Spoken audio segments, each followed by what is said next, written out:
So welcome to everyone from the George Fini Foundation.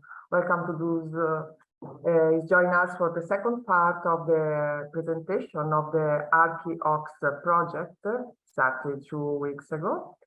And welcome to those is joining us for the first time. We are very happy to give the floor to our friends and colleagues from Oxford, who will introduce us to the activities taking place at the Bodleian Libraries within the context of the ARCHiOx project, which we would like to consider a bit like a young housing of the Archive Center here in Venice that was born in 2018.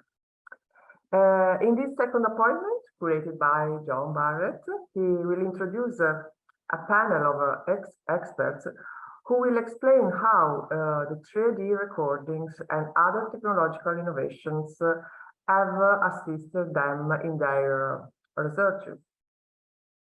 So only a few words that I want to give you before starting. To propose questions, you can write in the chat, in the Zoom chat during the presentation, and we'll relay your questions to the speakers. The only warning for today is that we have to be on time and finish our session at 5 p.m. So really, if you have any question, you can write on the chat, and then the speakers can give you the answers. So many thanks in advance to John Barrett first, but also to Ellen and Steve, Storia, Jessica Hodgkinson, and Alessandro Bianchi. The floor is yours. Thank you, Elenia, and it's a pleasure to be here again. I'm just going to share my screen.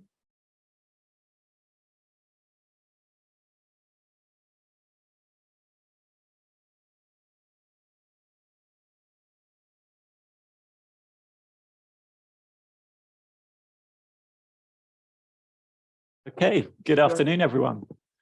I hope you can see my screen now.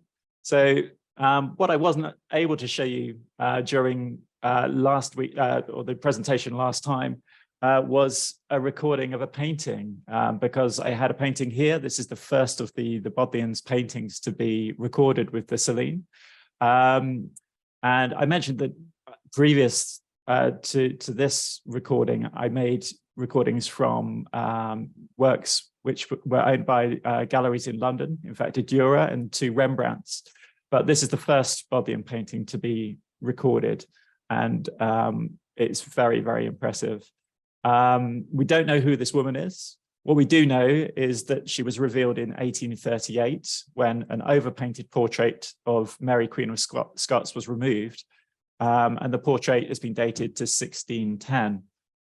As you can see, she's not in very good condition, and is due to be taken away from the Bodleian to be conserved.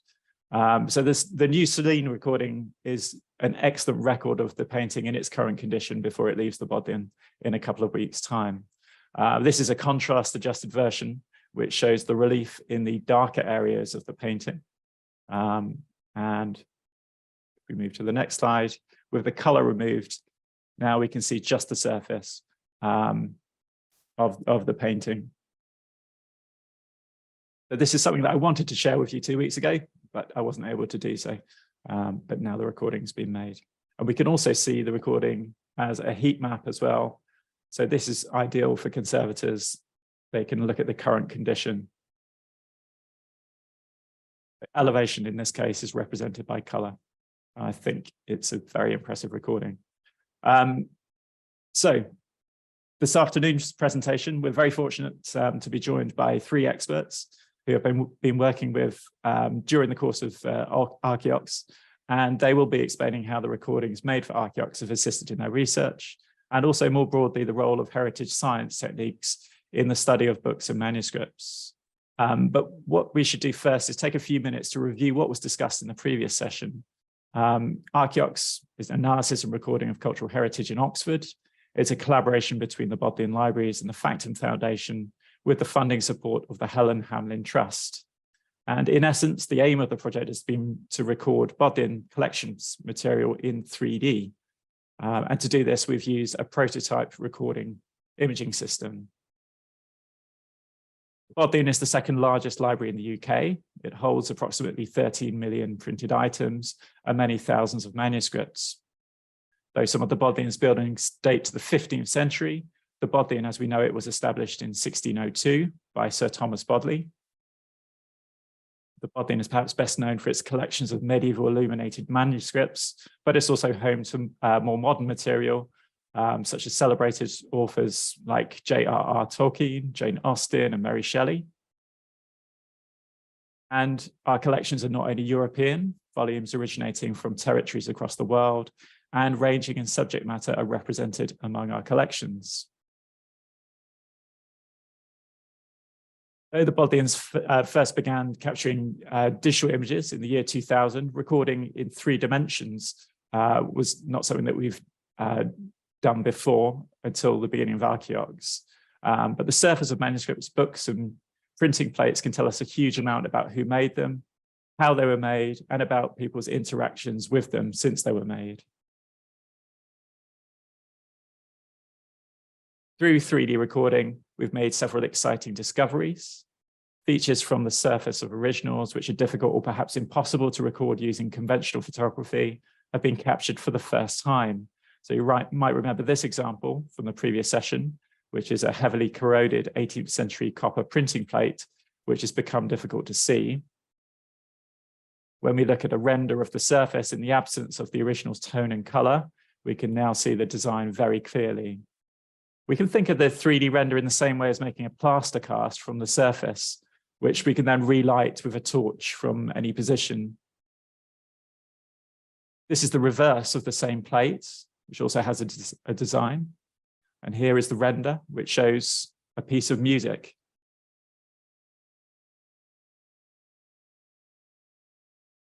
And after adding some of the original color back in, we can then annotate over the markings. Now we can see every note and word, information which has perhaps been hidden for centuries. Renders are simply 2D images which can show the relief of an original through shading. But what makes the new recording system and its workflow particularly exciting is that we can navigate the renders in 3D. This is because of the way in which the 3D data is stored. This data is also suitable for creating 3D facsimiles, either to ensure the preservation of fragile originals like this 2,500-year-old clay letter seal,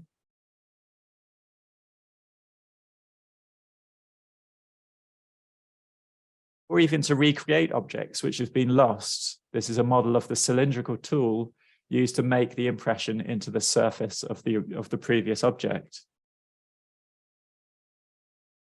Recording system used for ARCHiOx was designed and built by Jorge Cano and his colleagues from the Factum Foundation. It's called the Selene. Based in Madrid, the Factum Foundation are specialists in 3D recording and have worked extensively in museums, galleries, and important heritage sites throughout the world. We can see their recent recordings of the Raphael cartoons being made at the Victoria and Albert Museum. And here in Egypt, where the Factum Foundation have been making recordings of the reliefs in the tombs of the Valley of the Kings since 2009. But this is the recording system which they've used for the last decade. It's called the Lucida, and it records the surface of originals using a projected laser line and 2 small cameras. But their new recording system and workflow, which has been used for the first time at the Bodleian, has many advantages. This system works in an entirely different way, recording 3D data through capturing 2D images, and then storing that 3D data within 2D images. Named the Selene, it can record originals at over 1 million pixels per square inch and height variation equivalent to less than 1/4 of the width of a human hair. So how does it work? With the camera in a fixed position, the original is photographed 4 times, lit from different directions, top, right, bottom, and left. And the images are then analyzed in software in order to determine the surface of the original. These 4 source images, we can make 3 useful derivatives. Firstly, an image which encodes the direction of the surface of the original at each pixel, using a combination of red, green, and blue to define the angle. This we call the normal map. This image, we can generate a depth map, which shows the height of the original at each pixel, using a lighter tone for a higher area and a darker tone for a lower area. In other words, we can store the 3D data as a simple 2D grayscale image. And by loading the depth map into another application, we can introduce a virtual light source, which we can position at any angle or height in order to create a shaded render, which shows only the surface of the original without the tone and color. But as the 4 source images are simply 2D color images, these can be combined to make an evenly lit color image of the original too. And this we call the albedo. This is a big advantage. Previously, using this Lucida scanner, it would have been necessary to capture the 3D and color data separately and align the two. This slide shows a commonplace model for storing 3D data, a collage of thousands of pieces of an image forming a mesh. And this is a depth map recorded from the same original, and it's a far more efficient way of storing 3D data, perhaps 20 times as efficient.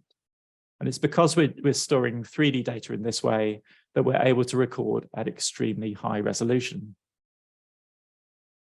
So not only are the recordings more efficient, they are also 4 times the resolution of the Lucida scanner.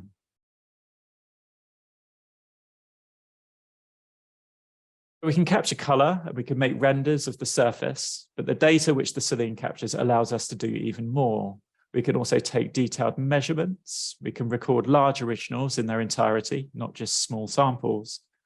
And processing, viewing, and storing these 3D recordings requires far less computational power and storage capacity when compared to using previous methods. ARCHiOx was conceived by the founder of the Factum Foundation, Adam Lowe, and began in January 2022, but discussions relating to the project began 2 years earlier. The Bodleian has incorporated a photographic studio for many decades.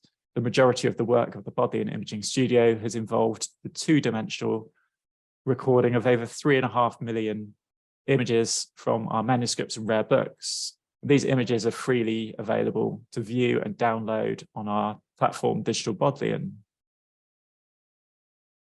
Bodleian Imaging Services currently employs 7 photographers who capture tens of thousands of images from our originals every year. So given that ARCHiOx is a research and development project, this is very different from the work which our imaging studio is typically involved in. And to tell us more about how ARCHiOx was established and structured, let me pass over to my colleague Elaine Anstey, who's head of imaging at the Bodleian Libraries. Good afternoon, and it's lovely to meet you all. I'm going to share a very quick presentation. Mine is not as exciting and as thrilling as John has given and as the ones that will follow me, but I think it's useful to understand why this happened and why it's ended up here, and that it is such a change and how we have to do all the boring bit in the background to enable our researchers to do all the exciting stuff in the foreground. So I'm going to share my screen, hopefully. I'm hoping you can all see that now and not see my notes. That's the plan. Right, so as John's just said, ARCHiOx and the background to ARCHiOx and the vision came from the Factum Foundation and Adam. And he'd been talking to the Bodleian librarian, Richard Ovenden, about this for some considerable time prior to the pandemic. And there had been talks in place and there was an idea that they wanted to do it. But then the pandemic hit and things got put back a bit. I wasn't working in imaging at the time, and I sort of came into this project just as we were trying to think about the who, what, when and where, which I'll come on to in a minute.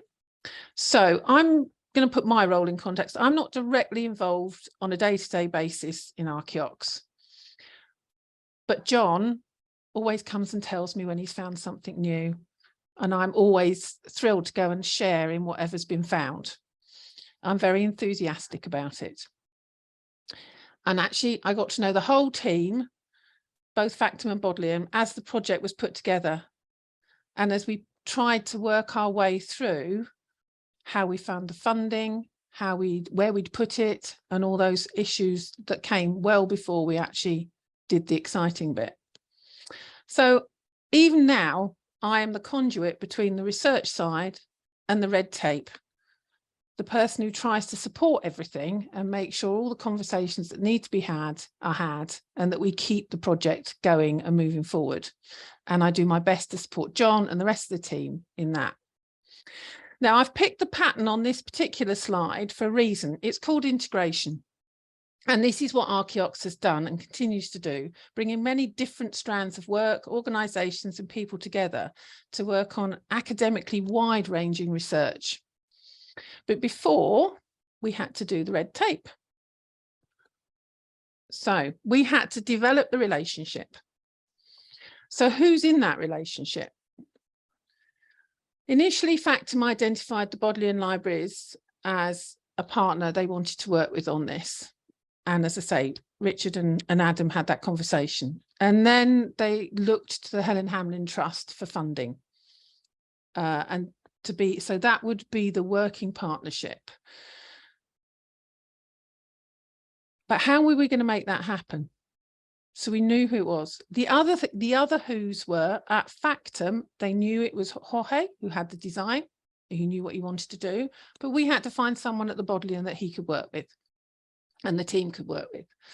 So that was a big question for us to do. And the other who was going to do all the paperwork, who was going to do the funding applications, who was going to do all that side of things. And that was when the commercial director and the head of digital collections discovery were brought in at the Bodleian to do that piece of work. And they identified John as a senior photographer within the Bodleian as the person who would be the person that would be the imaging specialist from our point of view. So we'd got our who. So next is the what, which is easy because we know what the what is. It's the Selene. But with the what, for the purposes of putting together the funding bid and the research paper and the outputs, we weren't sure. There was some talk about copper plates at the Bodleian that could be looked at, but it was because this was so innovative, it was really difficult to put concrete outputs on any documentation that we would put forward for funding and for support. The other thing we had to identify at this point was, where were we going to put the Selene? The initial thoughts were it would go in conservation, because with the initial ideas, it was thought that that would be the best place for it to sit and where it would be most usefully used. As it transpired, conservation didn't feel they had the space. So it came back to the studio, and I must admit we're thrilled about that because it's been absolutely inspiring. But we did have to have a major clear out and find a suitable space, which is not something I like to admit, but is what we had to do. And I think it's worked well. So when, and John's already alluded to this, as I say, we were talking about it pre-pandemic.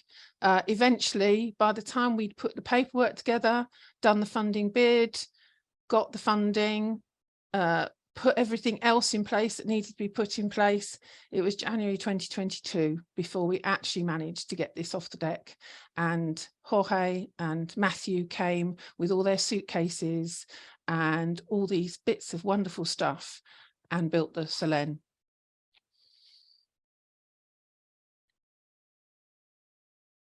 So the how was more about the funding initially.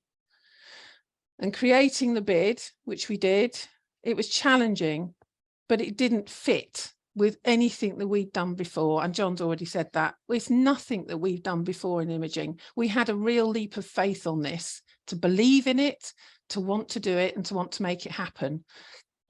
And that is difficult in a red tape environment that we live in, where paperwork is everything and we have to justify everything that we do and prove that what we've done and report on what we've done all the time. So communication is key. So communication opens doors. And I think one of the fundamental successes of ARCHiOx so far is the fact that communication and keeping those doors open to everybody and all has been at the heart of it.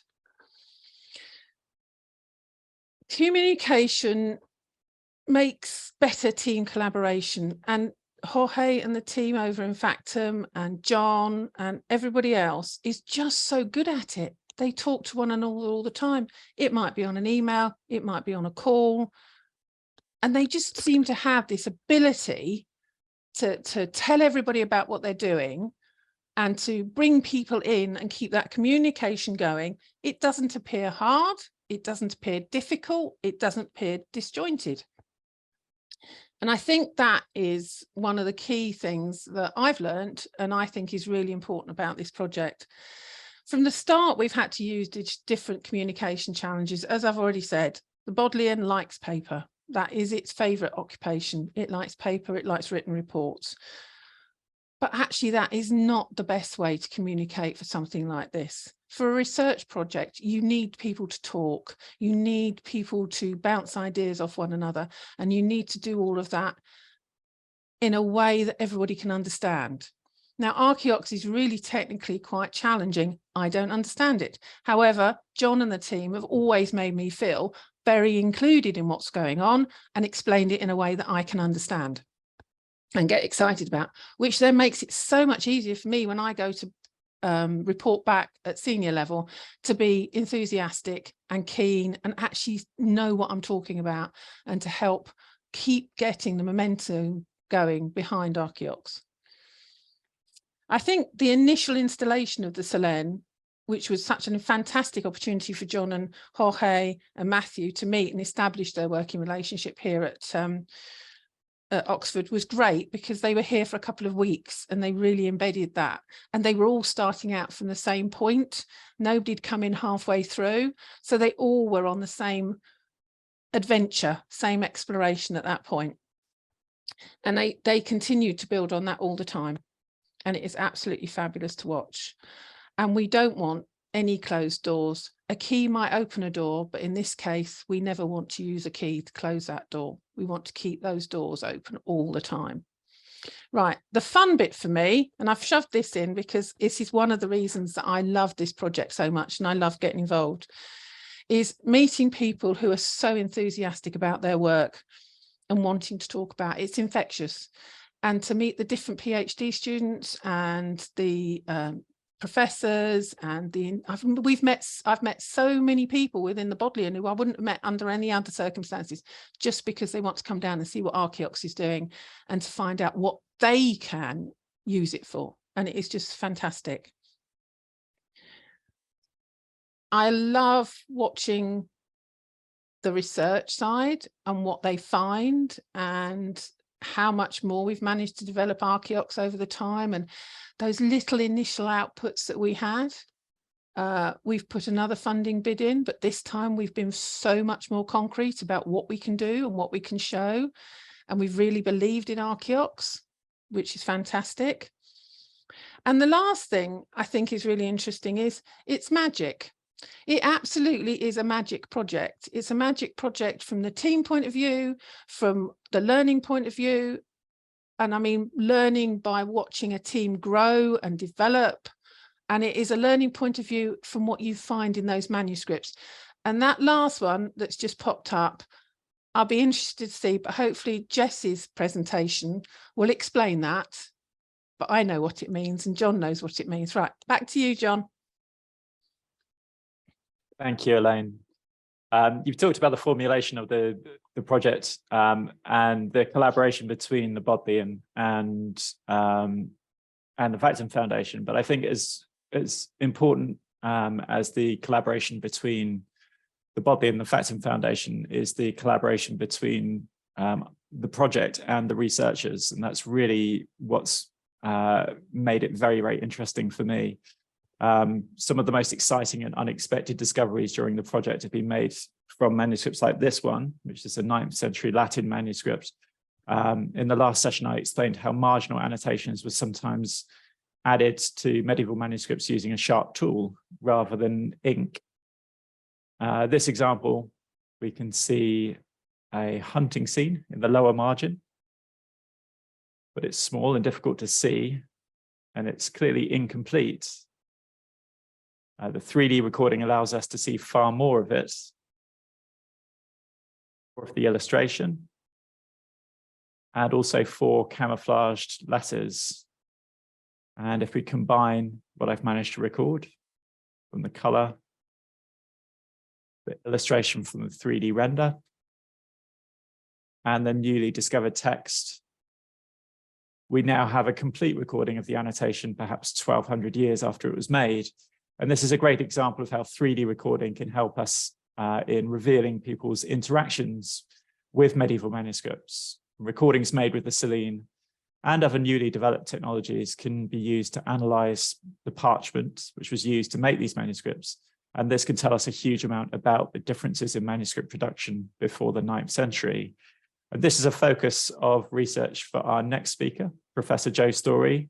Jo is Professor of Early Medieval History at the University of Leicester. And I'm going to pass over to her.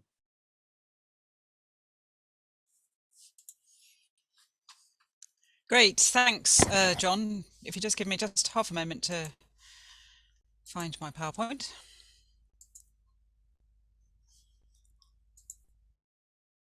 Okay.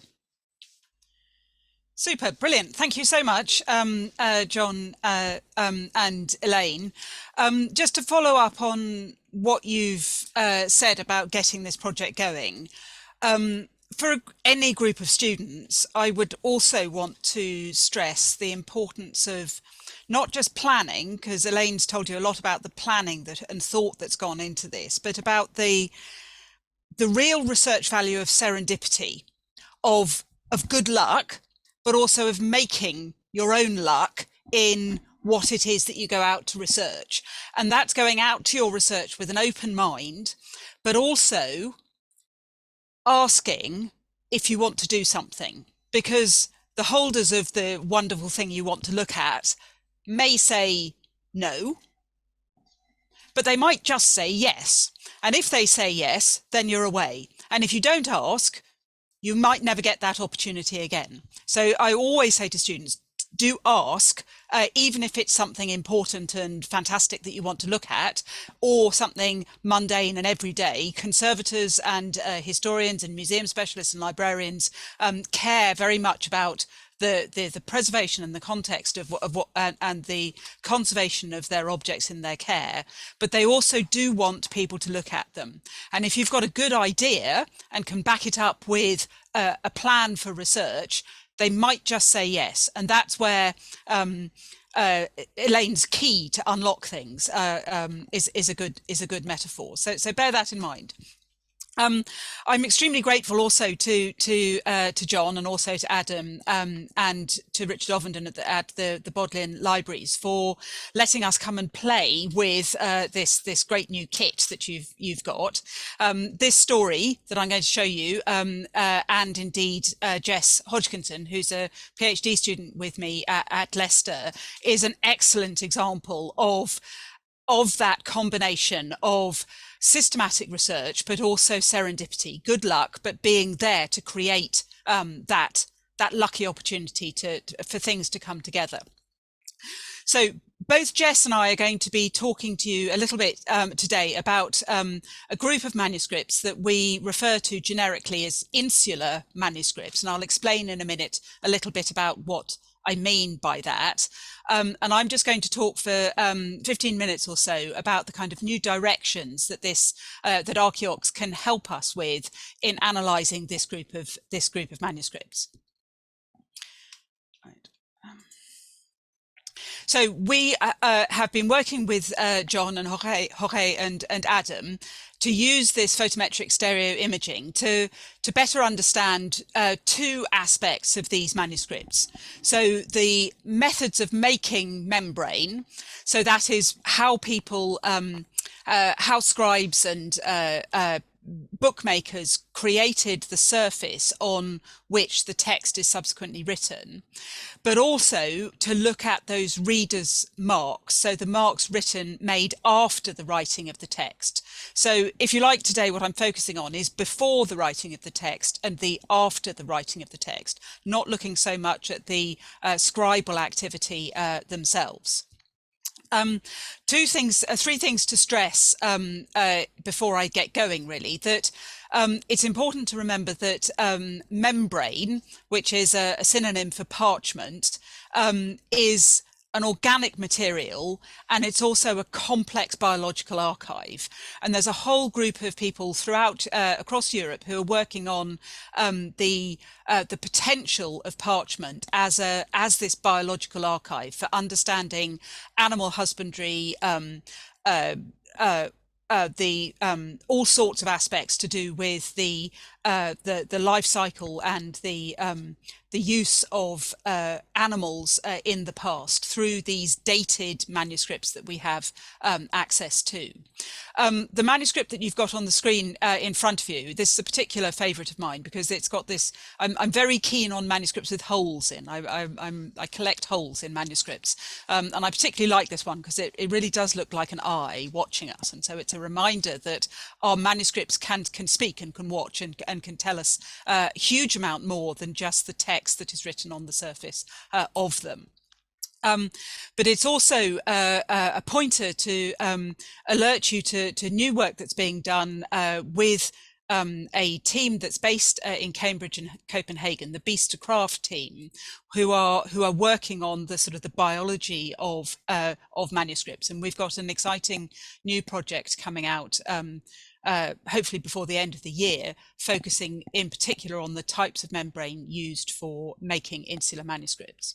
So the biological side of things is one aspect of thinking about the materiality of the manuscripts. But I'm going to concentrate today on how photometric stereo can augment and change the kinds of questions that we can ask about our manuscripts that we have, that we're interested in. So membrane is an organic material, a complex biological archive. It's important to remember that every time you pick up a manuscript, you're effectively holding a flock of sheep or a herd of cattle. It's hard to get that. It's important to stress the importance of that what you're looking at and what you're holding is an object where the materials are considerably valuable, as well as the text that they contained. The value in the materials is both symbolic and real. These animal skins, in the context of the insular manuscripts that I'm interested in, these are made of very young calves. So the baby cow, the value is embedded partly in what that calf never became, how it never became that adult animal. So we're used to thinking about materiality. We're used to, as art historians, thinking about how important materials are. In studying manuscripts, we've also got to think about the importance of the membrane and its symbolic as well as its actual value in the making of these manuscripts. So the type of manuscripts we're interested in today, we could be looking at another group, but we're looking at insular manuscripts, and this is just by way of definition. By defining insular manuscripts, we're talking about manuscripts that are written on the islands of Britain or Ireland, or in continental scriptoria on the European continent, that had been founded by English or Irish missionaries between about 600 and about 850 AD. So they use their manuscripts that are written using this distinctive type of insular script. You can see an example on the right-hand side. And sometimes the whole text block is written in this type of script, and sometimes it's marginalia, interlinear glossing, corrections, things of that sort. We also are used to looking for very distinctive insular style decoration, and here you can see some nice examples of the red dotting around the minor initials, which is a very typical insular feature. But also, and this is what's relevant today, there's a very distinctive type of codicology. So the way that books are put together, the methods of making manuscripts is distinctive to insular types of books, and it's different from contemporary Frankish or Italian bookmaking habits.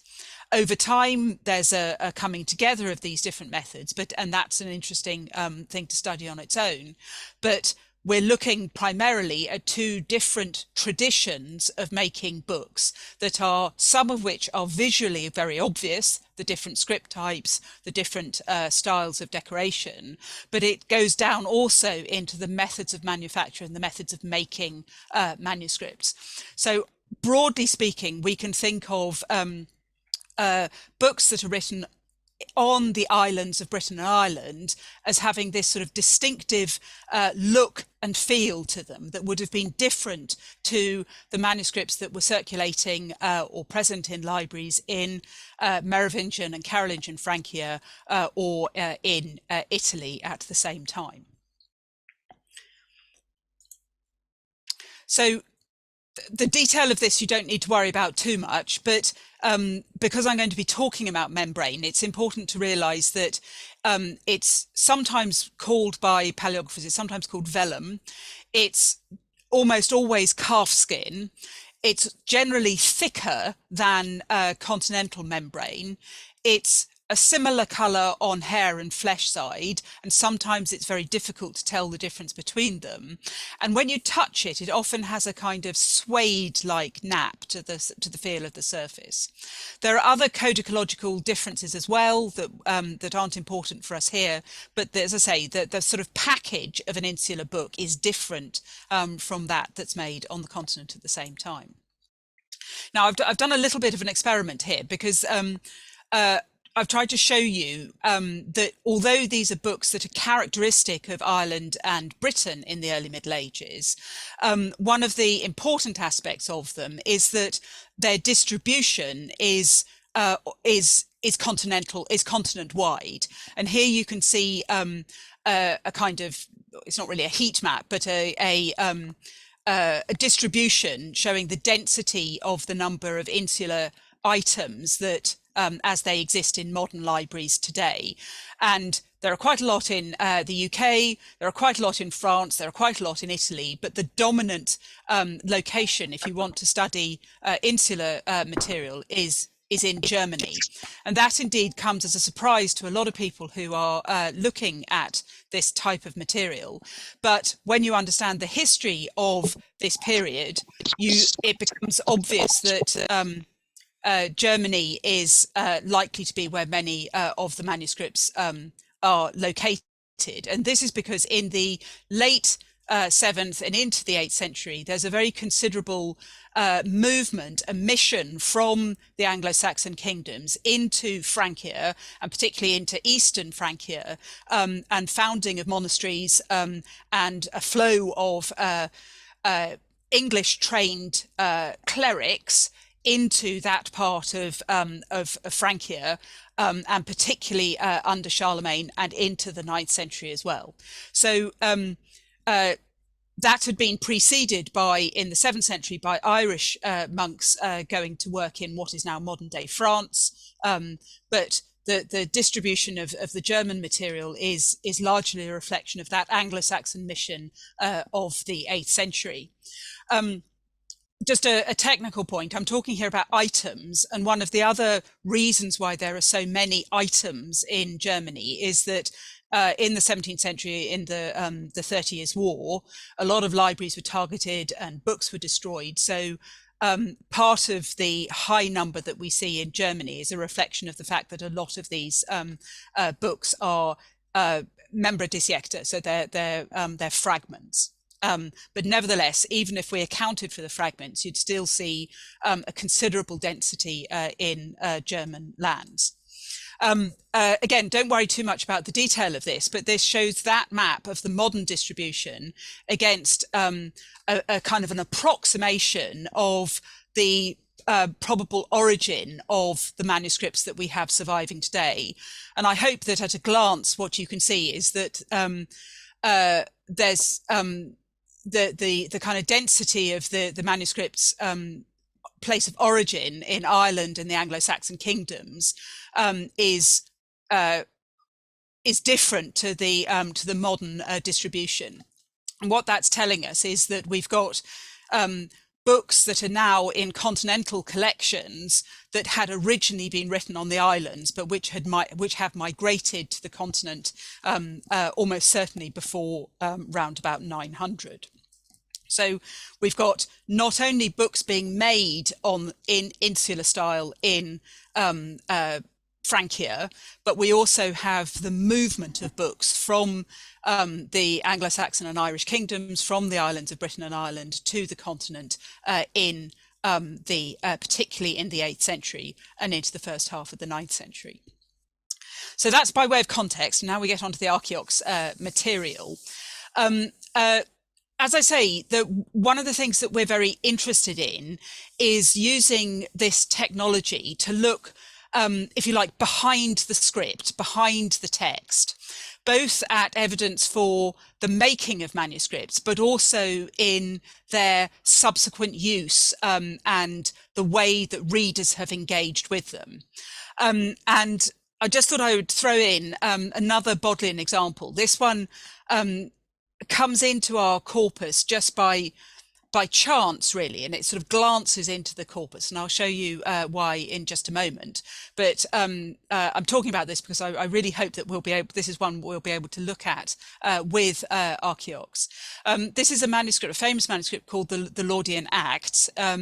It's a bilingual copy of the Acts of the Apostles, late antique, made circa 600 in Italy. There's some debate about whether it was made in Rome or in Sardinia. As with so many of the Bodleian's books, it was acquired by Archbishop Laud in the 17th century. He was collecting books that were being distributed, let's put it that way, after in the war-torn German lands. This book is particularly interesting for many reasons, partly because it's a copy of the Old Latin text compared with the Greek, and in technical terms, some of the one of the most interesting things about it is that there are phrases in the Latin that are unique to this manuscript and are found only in one other place, and that is in the writings of the Venerable Bede, who was a Northumbrian scholar from the Anglo-Saxon kingdom of Northumbria, working in the early years of the 8th century. And so there's an argument that's indirect, it's circumstantial, but there's an argument that this book may have gone from Italy up into northern England, the northernmost of the Anglo-Saxon kingdoms, and have been actually used by Bede in Northumbria at Wearmouth Jarrow in the early years of the 8th century. As I say, the evidence for that is indirect, but it's made perhaps more likely by other elements of another kind of feature of the book, which is a dry point mark note that is right at the end of the book. And look here, you can't see it at all on the conventional photographs. So this is where we want ARCHiOx to come in and do a nice picture of this,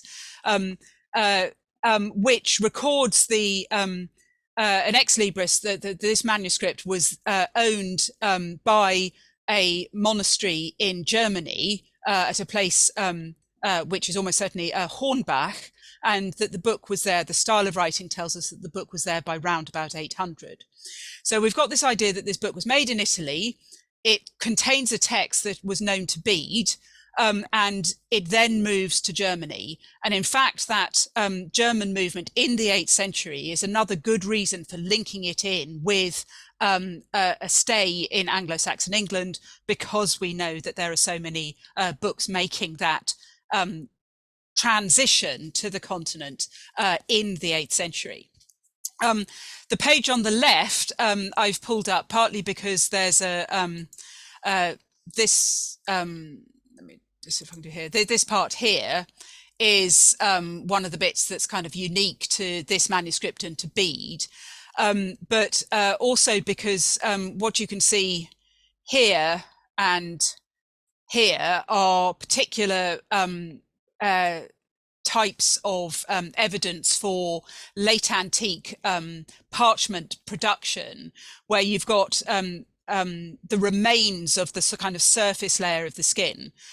This membrane is made using sheepskin, and what happens, sheepskin laminates, so you can pull it apart, and high grade late antique Italian membrane is made by pulling that upper surface off on the hair side to create a nice white finish, except here they missed a few bits and didn't do that.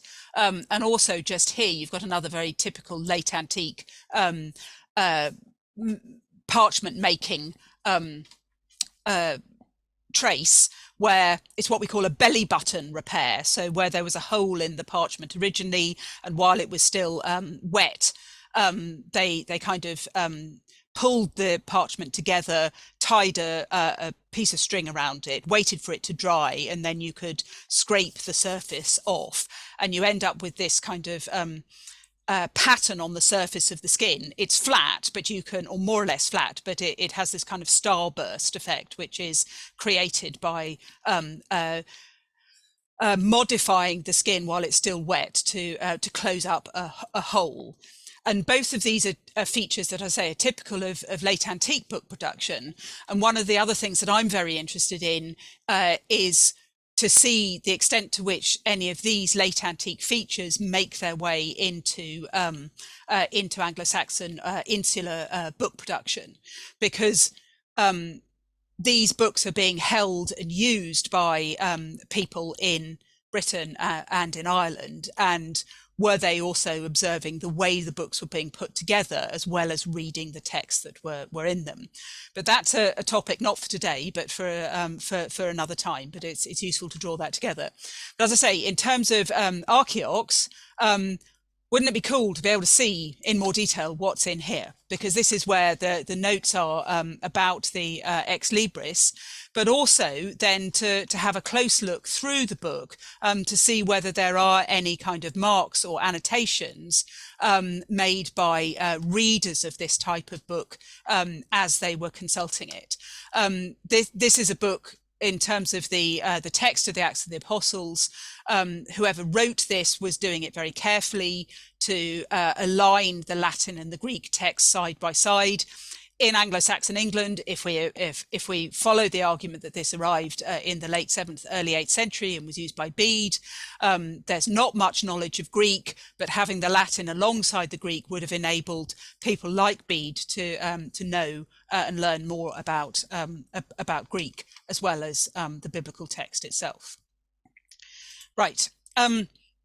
This is the manuscript that Jess is going to be talking about, but it's worth pointing out here that this is also in the Bodleian, and it's also a copy of the Acts of the Apostles. And in fact, these two copies of the Acts of the Apostles that both happen to be in the Bodleian, they're part of Laud's collection, and the first one was part of Laud's collection.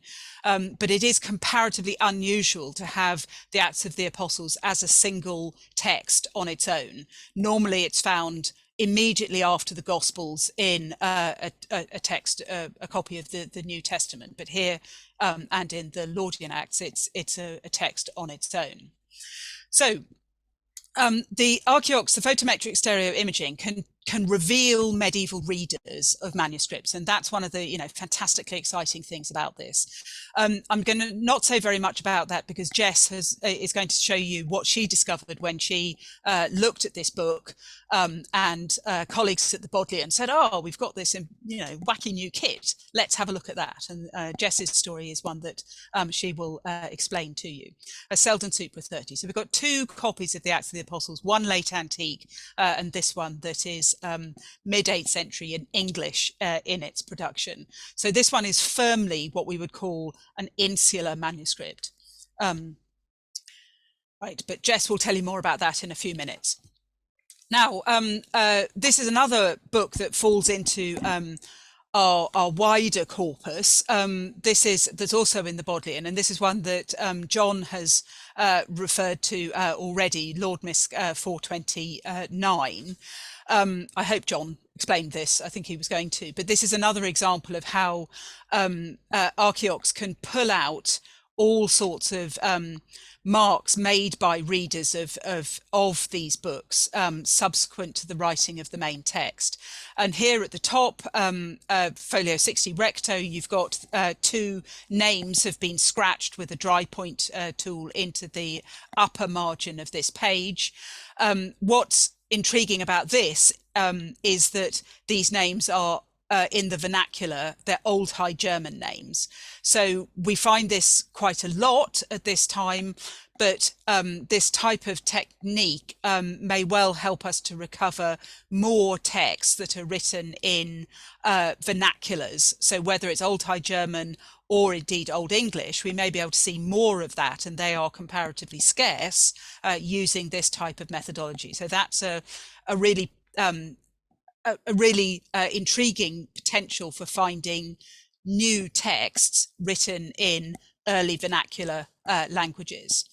I think John has also shown you this image where you've got the render image on the left-hand side, but on the right-hand side is John's sort of marked up color image, where you've got the blue shows marks made by someone who is reading the text and marking it out for sense blocks and for emphasis.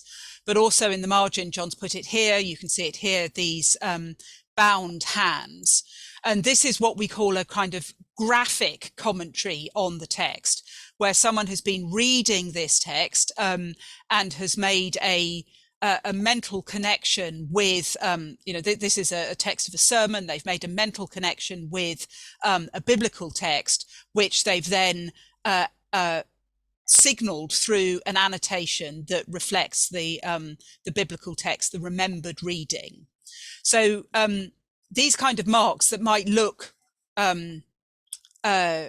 abstract in some ways show us in some detail about the thought processes of at least one reader of this manuscript. So looking at these types of marks, not just looking for words, but also looking for other signs of mark making in the manuscript can help us uncover all sorts of different evidence of readers' engagement, and really reveal those readers, those medieval readers, in a way that we've not been able to do before. John's also shown you how we can use this photometric stereo imaging for what we might call micro topography. So looking at in detail at the surface of these pages. And I've put these 2 images up, and this is from the manuscript that Jess is going to talk to you about, the 8th century copy of Acts, where the 3D render above, you can, with a naked eye, you can see the contours of the layout marks, the pricking and ruling, as well as the writing, and you can see that visually in a way that is much harder to see in the color image below. So removing the distraction of the color actually helps us to focus on the that sort of surface topography in a way that is incredibly helpful for concentrating and focusing on other aspects of the manuscript's production, in this instance before it was written. But one of the things that John and I have been experimenting with a bit is how we can use the Selen and the workflow that creates the images, pushing it through sort of modified GIS software to kind of measure and quantify some of the evidence that we're looking at. So push this one. Okay, so here. Taking a kind of profile through the words, the first 3 letters here, you can see using this GIS software that effectively we get a profile of the ink on the surface of the membrane there. So, and as John said, this is measuring differences of less than a quarter of the width of a human hair, which is kind of exaggerated by the GIS plotting of this topographical plotting. But it helps us to be able to see that surface in planar form in a way that we can then start to measure what we're looking at as well. So this is just a kind of experiment to see, can we see that difference in the surface of the ink on the page? And the answer is yes. We can also do this by taking profiles through the pricking marks down the side. So these marks up here, we can do a profile through those. And if we look at that, we can see whether it was made with a point, with a knife, or if it's more rounded, if it was made with an awl. Those types of things are possible to do with this type of technique. Right. This same principle we can apply to another sometimes visible but rarely measurable type of surface mark. So I've talked about marks of reading after the book was made, but here I'm talking about marks of reading before the text was written. And you can see down here these very clear pricking marks used to mark out the page for ruling. But occasionally also we get evidence of this kind of scrape marks made by a lunellum. So when the parchment was stretched on a frame and they were dehairing and taking that surface layer off, occasionally you get this kind of barcode effect where the lunellum knife leaves a trace in the surface. And again, this is just an early experiment, but the Selen is powerful enough to pick up those marks in the surface of the manuscript made by the scraping before the writing was done. And we've got one idea. A colleague of mine, Jiří Vnucek, who's based in Copenhagen, he thinks that these barcode effect could be unique to each knife, so that the kind of notches in the surface of the knife could be reflected in the sort of pattern of the barcode.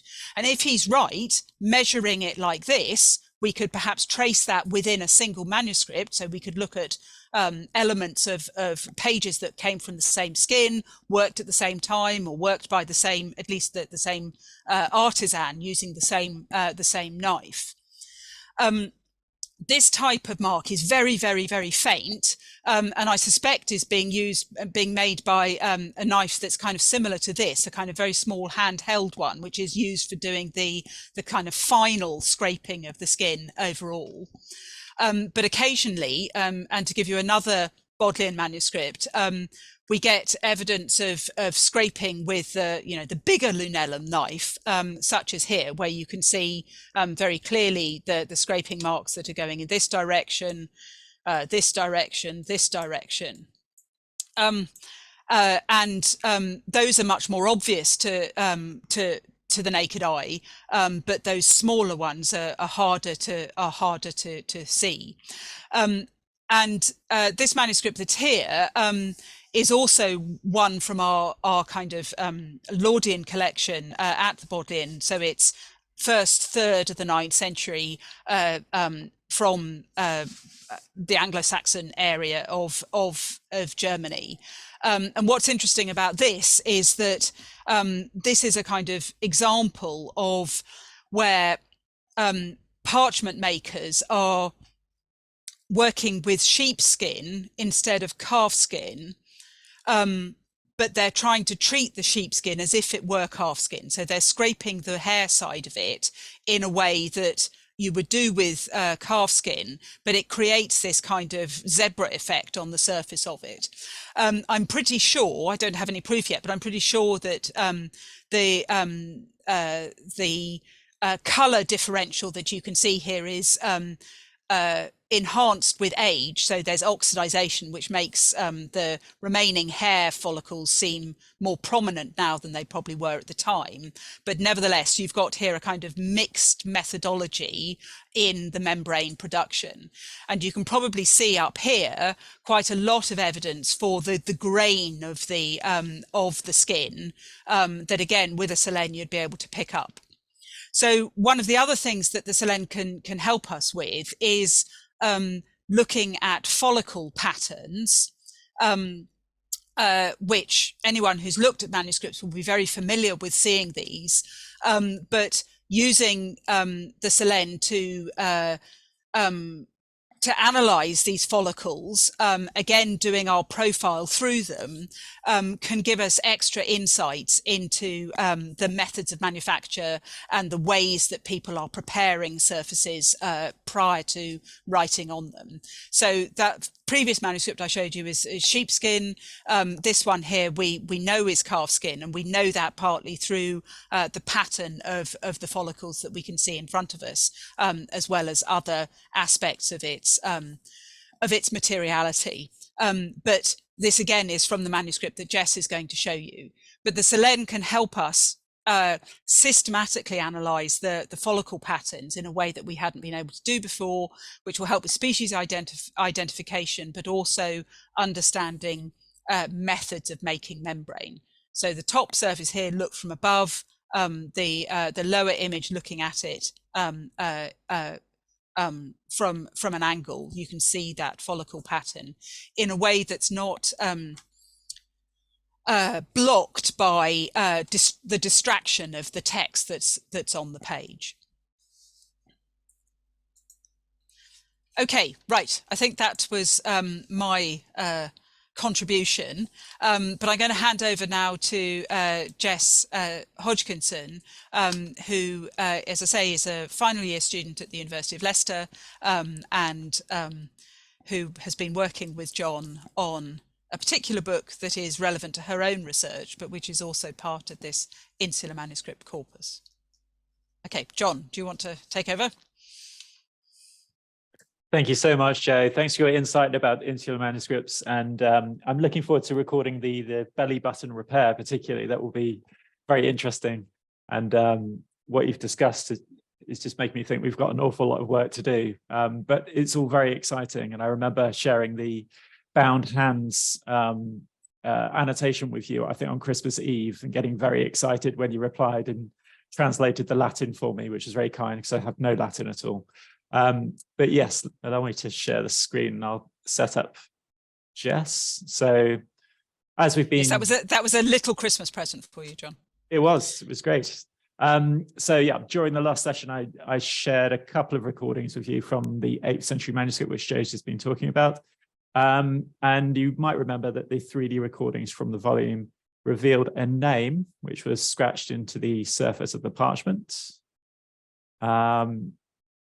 as well as several examples of mysterious figures in the margins.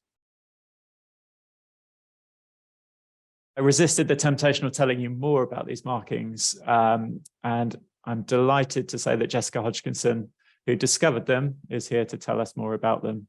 So I'm going to pass over to Jessica. Thanks, John. Right, just share my screen.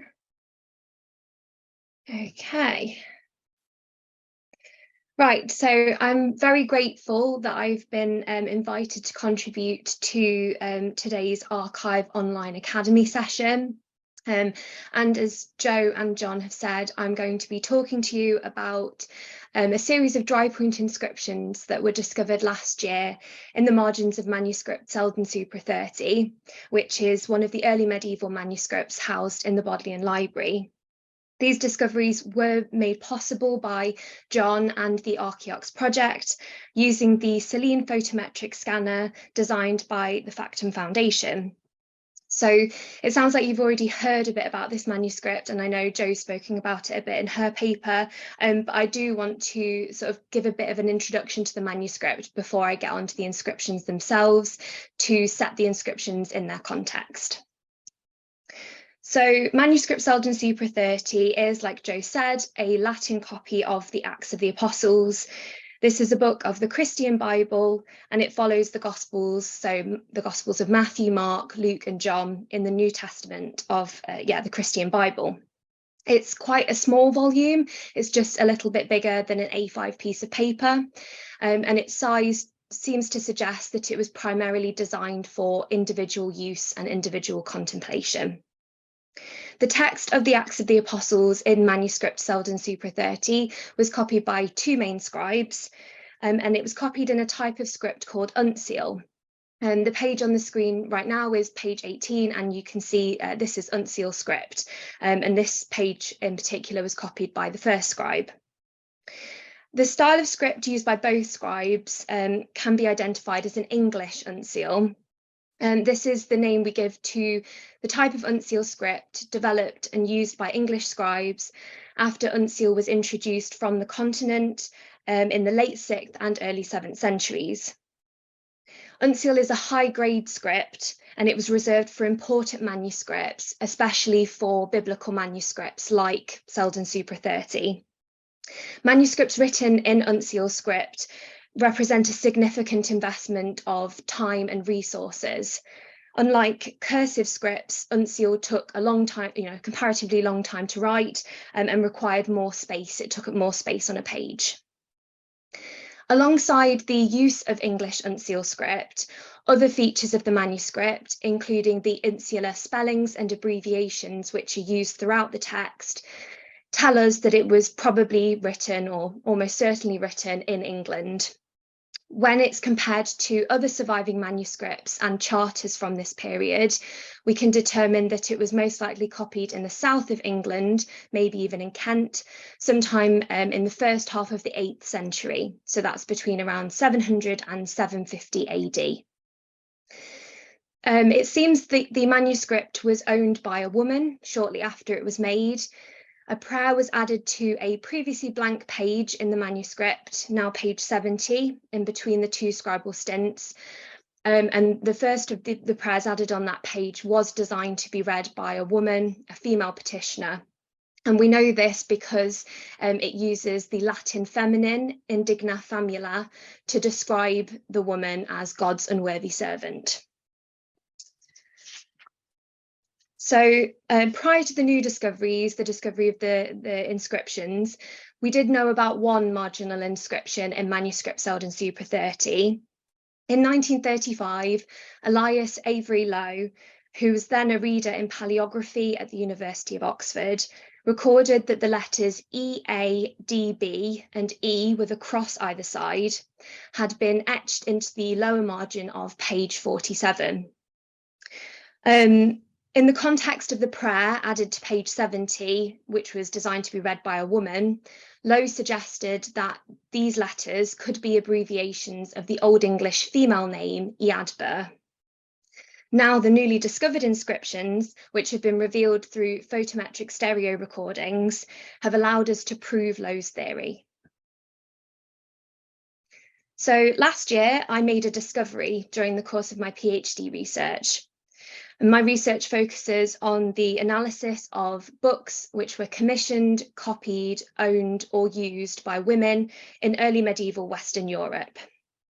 Whilst consulting manuscript Selden Super 30 in the Western Library, I found the Old English female name, Eadbur, as Lowe had thought, preceded by a cross scratched into the lower margin of page 18. The inscription is very faint and almost invisible to the naked eye. The image on the screen currently is a picture taken under normal light, and you can't really see the inscription there at all unless you know what to look for, and even then you can't really see it properly. As part of the ARCHiOx project, John took a photometric stereo recording of this page, and this revealed something we really were not expecting.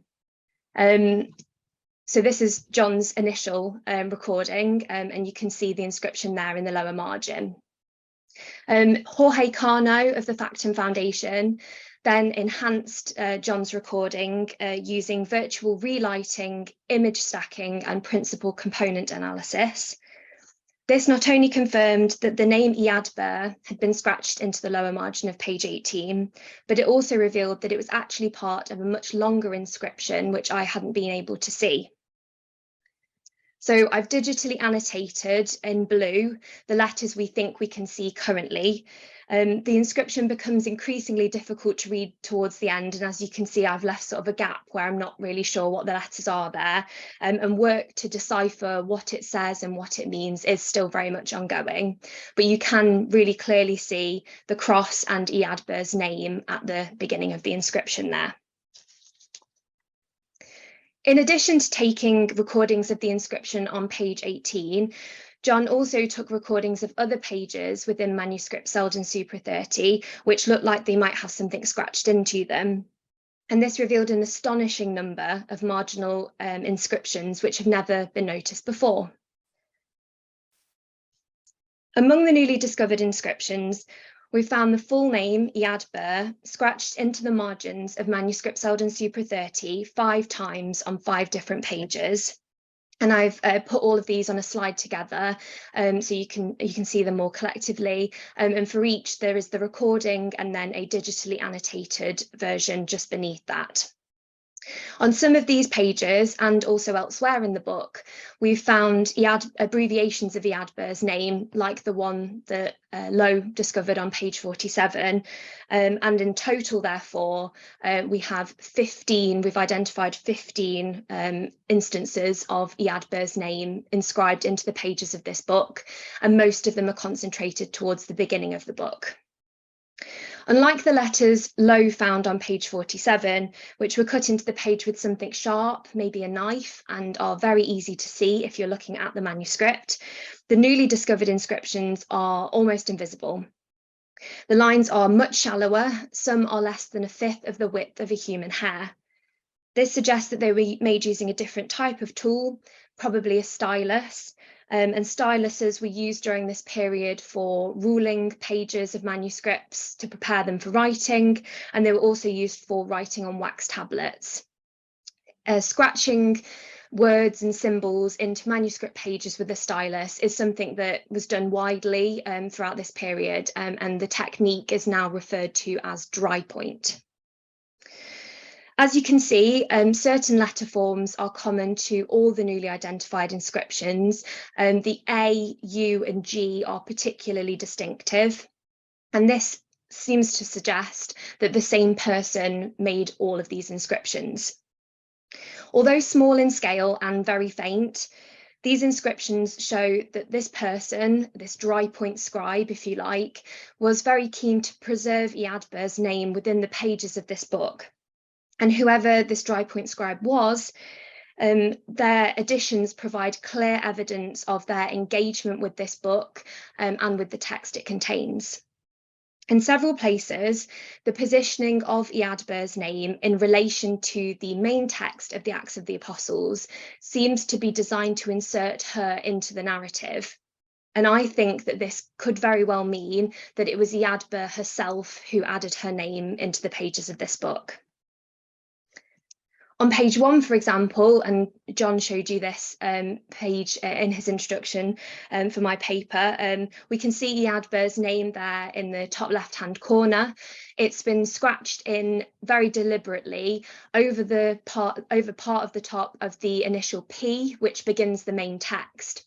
And this really establishes the Iadber's presence in the book from the outset, and it also serves to connect her name intimately with the biblical text it contains. The first word of the Acts of the Apostles there, as you can see, is primum, which means first. So Iadber is very much first in all senses there. Iadber's identity does remain a mystery, at least for now, and we might never know who she was. There are at least 9 known English women called Iadber who lived sometime between the mid-6th and the mid-10th centuries, but it's also possible that the Iadber of manuscript Selden Super 30 left no other trace on the historical record. She could be an entirely different woman about whom we know nothing else about. If Iadber was the dry point scribe, as the inscriptions do seem to suggest, she must have been a high status individual, a member of the societal elites, in order to have had access to a quality book like manuscript Selden Super 30. The inscriptions of Iadber's name, however, do look a bit awkward and clumsy. If Iadber was the dry point scribe, this would suggest that though she could read, she could understand the text and engage with it, she had received little, if any, training in the art of writing. But this isn't entirely surprising, because during this period, reading and writing were not necessarily, contingent skills. They weren't necessarily taught together. Somebody could be taught how to read, but not necessarily learn how to write.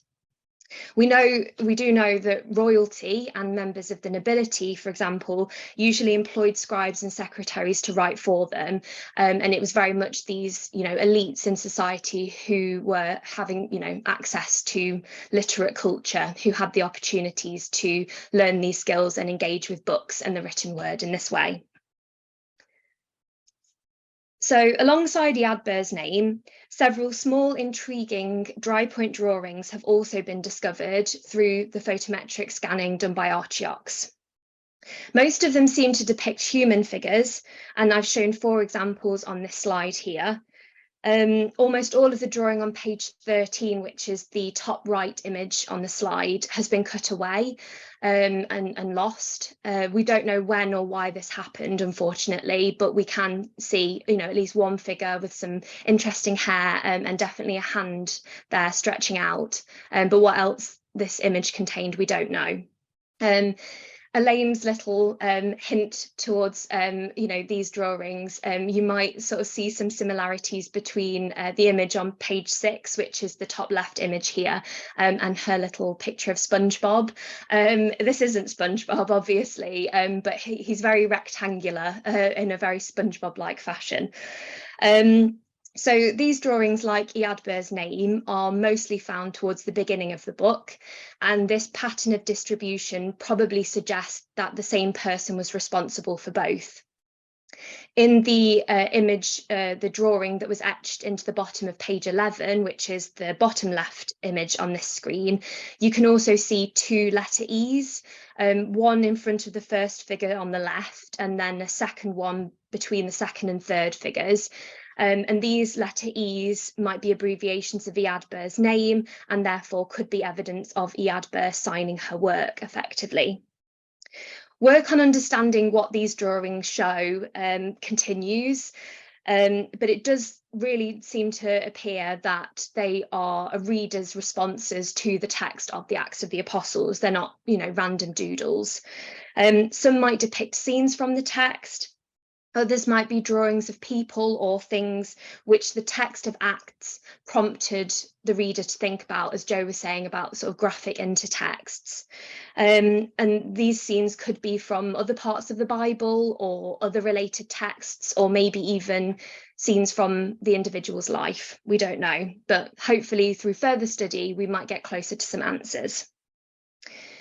Without the technology developed by the Factum Foundation and used by ARCHiOx to record these inscriptions, Iadber's name and these drawings would have remained hidden in the margins of manuscript Selden Super 30.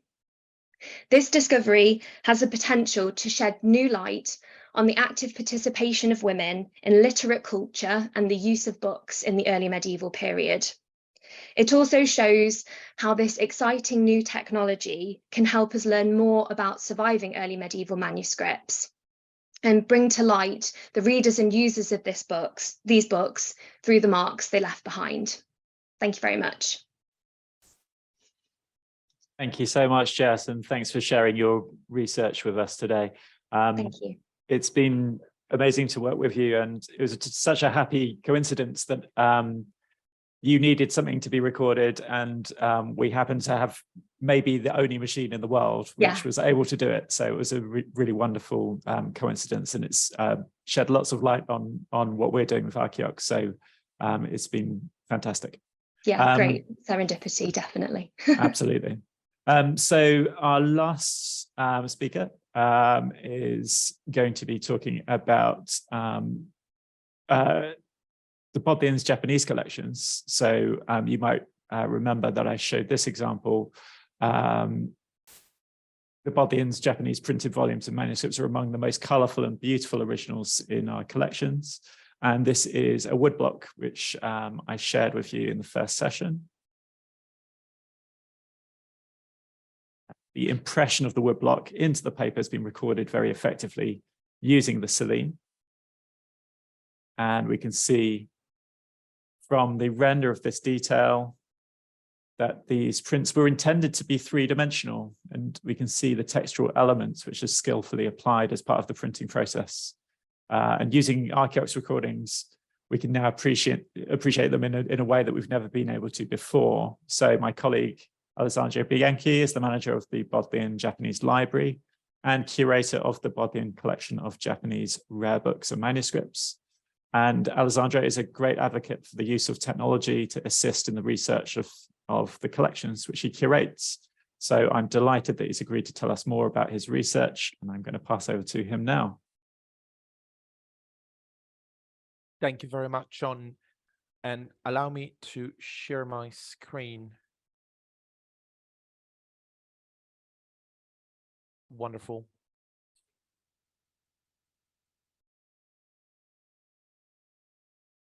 So I'm very grateful to John and Elaine for inviting me to participate to this project.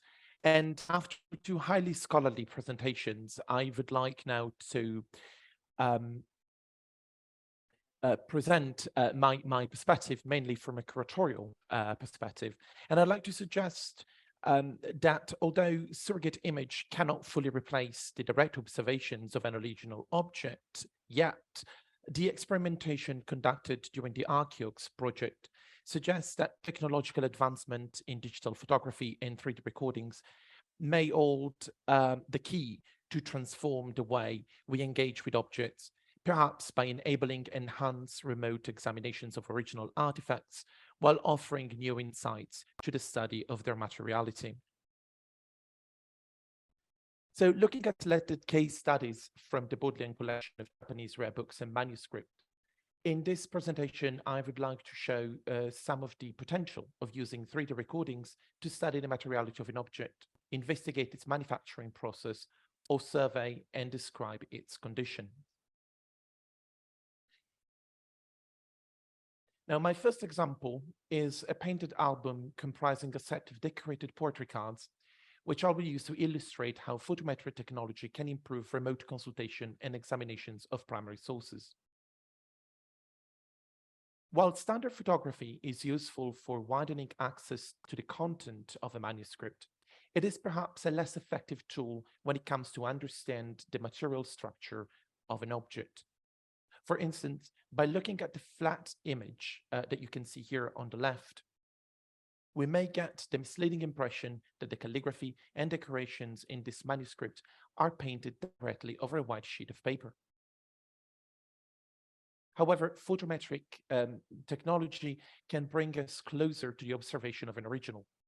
And the 3D recordings taken during the with the Selene machine of the same portion of this manuscript provides more accurate information about the physical and structural properties of this manuscript. For instance, we can clearly see that the calligraphy is inscribed over a portrait card, which sits on top of a white page of an album. And this idea is reinforced also by the fact that the card is detaching ever so slightly here at the top, suggesting that this card is indeed pasted over the manuscript. By manipulating the 3D recordings of the surface and changing the angle by which we observe the image, we can see this even more clearly.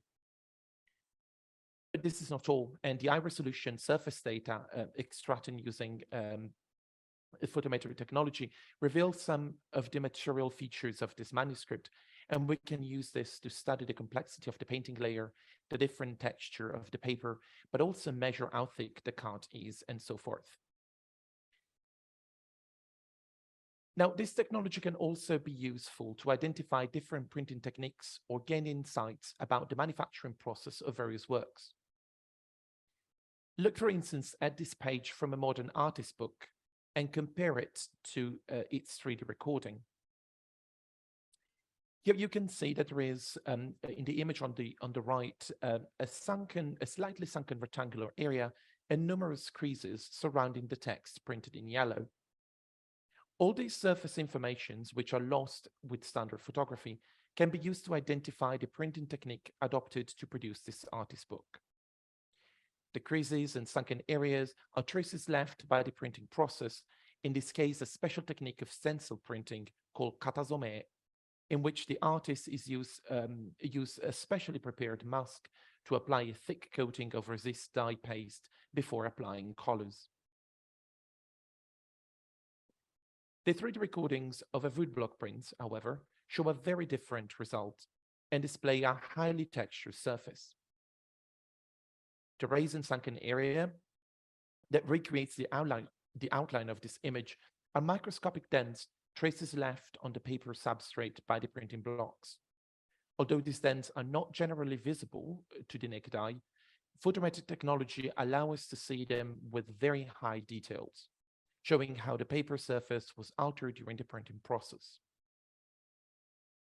Now, for those of us who are not familiar with traditional Japanese printmaking, woodblock prints like the one we have just seen were created by hand pressing a sheet of paper against the printing block using a flat pad. For polychrome prints, the same process was repeated over and over for each color block.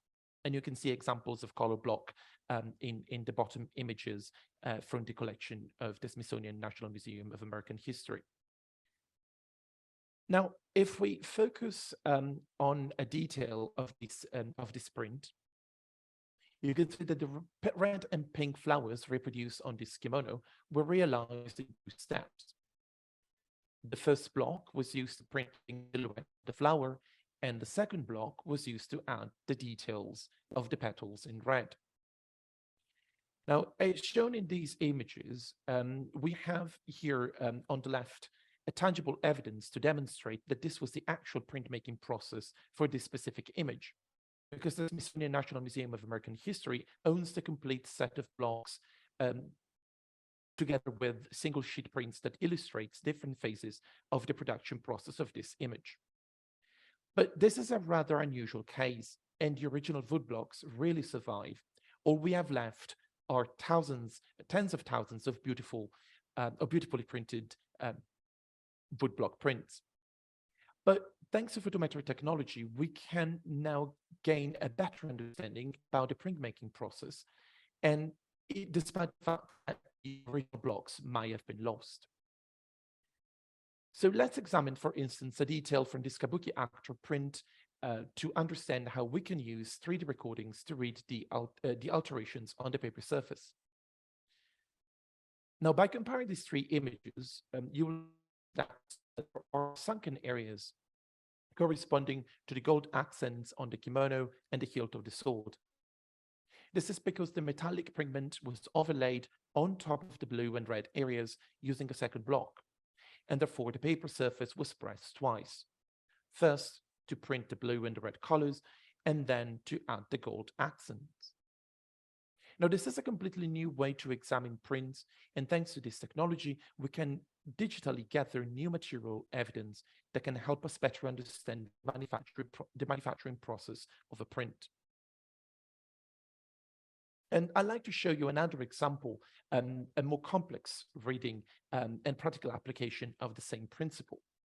Now, if we observe the surface data corresponding to this portion of a sleeve of a kimono, we recognize that there are three levels distinguished by color. There is a raised area in white, a medium layer in pink, and a sunken area in red. So what does this reading tell us about the production process of the print? So for the sake of this exercise, I'd like to focus only on a small portion of these readings. And I'd like to start by saying that the pink pigment was applied first. There is a small excess of pink color in this corner, which it's owed to a misregistration in the color blocks. But this is an important bit of evidence that suggests the printer applied pink, the pink color using a large block with circular shapes cut into the surface. So when printing the pink area, the wood block compressed the paper surface, and the areas left unprinted correspond to the white circles, which look raised in the 3D rendering because the paper surface was not pressed by the pink block. The red pattern was then printed on top of the pink, and thus it appears sunken in the 3D rendering because the paper surface was pressed twice. So even if we no longer possess the original wood blocks, by examining sunken and raised areas in these photometric 3D renderings, we can, so to speak, reverse engineer the manufacturing process of a print in order to understand how certain effects were achieved and what were the printing stages in the productions of these woodcuts. While studying Japanese woodcuts, we stumbled across some unexpected results. In this case, for instance, the surface data revealed damages increases that lost not only when we look at traditional photography, as you can see in this comparison, but they're also barely visible in the original print. Now, this happy discovery gave us an idea that the technology experimented with the ARCHiOx project could be used to visualize and study damages in a way very similar to the image that John showed us at the very beginning of this presentation. We started experimenting with other works on paper, such as this 14th century printed hand scrolls. And we obtained good results by applying a heat map filter to visualize the extent and different kind of damages. Now, in orange, where you can see picking folds, creases, or areas detached from the mounting. And in lime green, you can see defective areas like wormholes or wear and tear of the paper. But we felt that this technology has far greater potential and could be used to analyze, describe, and study damage in a completely new way. And so we joined hands with colleagues in our conservation studio, particularly Marinita Stiglitz and Robert Minty, and we began experimenting with more complex scenarios, such as by analyzing the damage in the painted layer of the 17th century manuscript. Now you can see here how the 3D recordings of the painted layer and the associated heat map allow us to highlight areas deserving attention. For instance, here you can see losses and cracks in the pigments or in the gold leaf, as well as various defects in the paper substrate, which are covered by the painting layer. This short video shows how surface data can also be used to measure damage accurately, and how it can be how an image can be rotated and manipulated to examine an object in a completely non-invasive and contactless digital environment. So this is really a new way to approach the observation and the analysis of damage that would normally require very expensive and highly sophisticated technology. Here is another brief example to show how we can use surface data for conservation purposes and where we try to recreate digitally a raking light effect without subjecting highly fugitive pigment to extended exposure under direct light. Now, these are some of the examples of the most interesting examples, in my opinion, that we have gathered during the experimentations with the ARCHiOx, during the ARCHiOx project. Now, much more work is required, and these are still very early stages. But I think that these proofs of concept are already sufficient to show the potential of this technology, which could be used to enhance remote consultations of collection item, could aid research in learning about the material production of an artifact, and could certainly promote long-distance collaborations with colleagues across the globe. If properly developed and integrated with AI and machine learning, I believe that this technology has the potential to open new avenues to conduct thorough examinations and could perhaps help us redefining our approaches to study and examine material objects. Thank you very much for your time, and I am going to stop sharing now. Thank you so much for your insight, Ali. It's been such a privilege to work with you, and I'm so grateful for you putting all the time and effort into your slides, which illustrate your points so beautifully. So thank you so much. So just to say thank you to all of our contributors who've joined us today, and the collaboration with the project's been vital to the success of ARCHiOx, and I'm looking forward to making many more discoveries with our speakers today and researchers in the future. If you'd like to find out more about the projects, and you'll find several articles on the Bodleian blog, which is called The Conveyor, explaining more about the technology and the recordings that we've made so far. But that concludes the presentation. So I'm going to pass over to you, Elenia. Yes, thank you. Thank you, John. Thank you to all of you, John, Ellen, and Joe, Jessica, and Alessandro, to be here and for sharing these first but already exciting results of your that you show us for the use of the new Saline scanner and for your research topics. After this lesson, it's quite clear what we mean when we say that the new technologies allows new knowledge. After reading a text or seeing a printed images, now we understand that there is a lot of things that we can know using this extraordinary scanner that we are excited to try also here in Venice. And so thank you very much to all of you, and thanks and long life to Factum that provide us these new technologies. And I hope you can see together or can visit you from the team of Venice and join you in Oxford to see your new project. You'd be welcome at any time. And I would love to see, as I said in the last session, I would love to come to Venice and see the amazing work that you're doing. Yes, please. The Cini too. So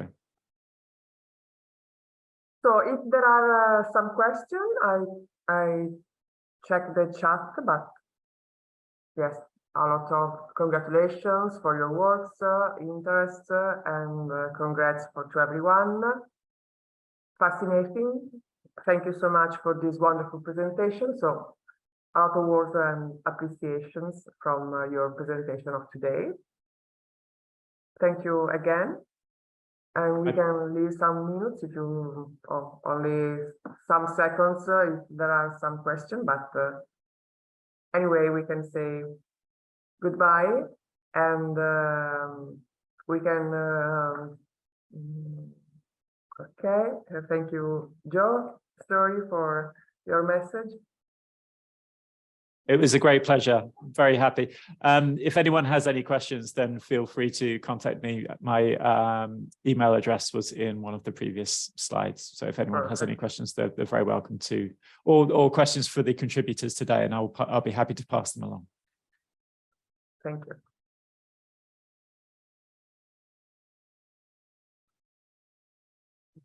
Thank you very much.